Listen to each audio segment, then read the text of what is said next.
All right, let's talk about something that gives pretty much every home seller nightmares, that dreaded lowball offer. Today, we're going to show you how to turn that fear into a super confident, data-driven strategy that puts you in the driver's seat from day one.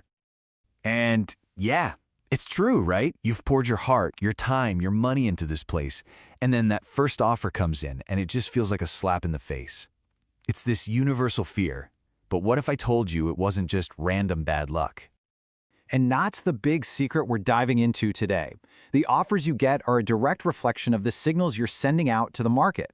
This means you have way more power to influence those offers than you probably think. It's not about luck at all. It's all about strategy. Okay, so let's get into it and bust a huge myth here. Why do these insulting offers actually happen? Well, it really boils down to a simple choice. Are you relying on luck or are you executing a smart strategy? So this is the big mental shift you need to make.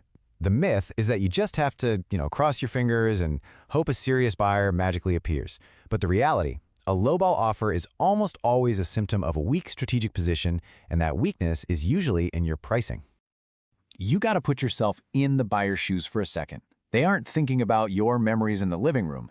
They're looking at cold, hard data, price per square foot, what the house next door just sold for. When your asking price seems totally disconnected from that data, a little alarm goes off in their head. They sense an opportunity, and they decide to test you, to see just how desperate you might be. And you can see it right here. It's a simple cause and effect. You overprice your home because you love it, you have all these emotions tied to it. Well, a smart buyer sees an opening. If your value isn't crystal clear and backed up by facts, that buyer feels totally empowered to test your resolve with a low offer. And here's the thing, you don't have weeks to figure this out. The first 3 days, that first 72 hours, your home was on the market, that is when you have all the power. Your initial asking price sends this massive signal to the entire market. Are you confident or are you just desperate?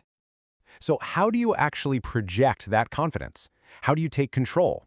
Well, it's not guesswork. Let's get into the playbook and see how to build this thing with 3 really clear, actionable steps. The whole strategy really boils down to these 3 key moves. First, you're going to build your price from what's called an objective comparative market analysis. Second, you'll target specific price bands. This is a big one for online searches. And finally, you'll use what we're calling equity-first math to give yourself way more room to negotiate.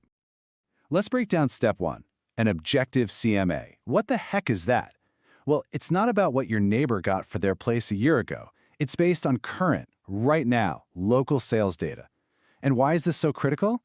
Because you're using the exact same information that serious buyers and, more importantly, bank appraisers are using to figure out what your property is worth. Okay, step 2 is a little-known trick, but it is so important in today's online market. We've all seen those prices like $499, $900, right? And we think it's just some clever marketing thing. But in the world of Zillow and Redfin, pricing like that can actually make your home invisible to a huge group of potential buyers. Just look at the difference here. Price your home at $499, $900, and you only show up for buyers searching for homes up to $500,000. But price it at exactly $500,000 and boom, you show up in that search, plus you show up for buyers starting their search at $500,000. You've literally just doubled your online audience with a $100 change. It's crazy. And the final piece of the puzzle? Equity-first math. This is all about putting more money back in your pocket. It's about finding a commission structure that saves you a ton of money, which then gives you more breathing room to price your home competitively. When you're not forking over 5 or 6% in commissions, you can set a sharper asking price without eating into your profits. For example, the source material talks about a 1% listing model. Now, when you stack that up against the traditional 5 to 6%, that is a huge chunk of cash that stays with you. And that financial cushion is exactly what gives you the confidence to price your home correctly and negotiate from a position of pure strength. But okay, what happens if you do all this and you still get a lowball offer? Don't freak out. A good strategy has a plan for this too. Here's what you do. First rule, take the emotion out of it completely. Stay calm. Your counteroffer shouldn't just be another number you pull out of thin air. It should be a story that you tell with data. You present your CMA. You show them the recent comparable sales that justify your price. You're not arguing. You're educating them. And just like that, you've completely flipped the script. A buyer sends a low offer to test you, to see if you'll crack. But when you respond with an arsenal of objective facts, you're sending a clear message. I'm not desperate, I'm prepared. and you instantly turn their weak offer into the starting point for a real negotiation. So, when you put all these pieces together, what do you get?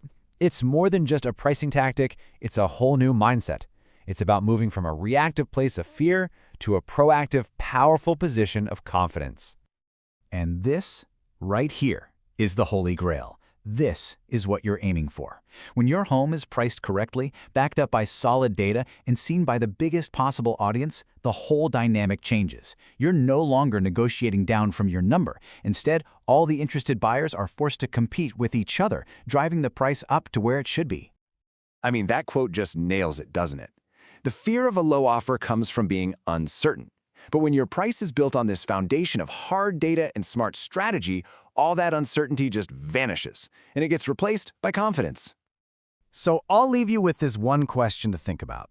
Whether you're selling your home right now or maybe in a few years, take a really hard look at your strategy. Is your price just a hopeful wish, or is it a confident statement of value that's backed by solid facts?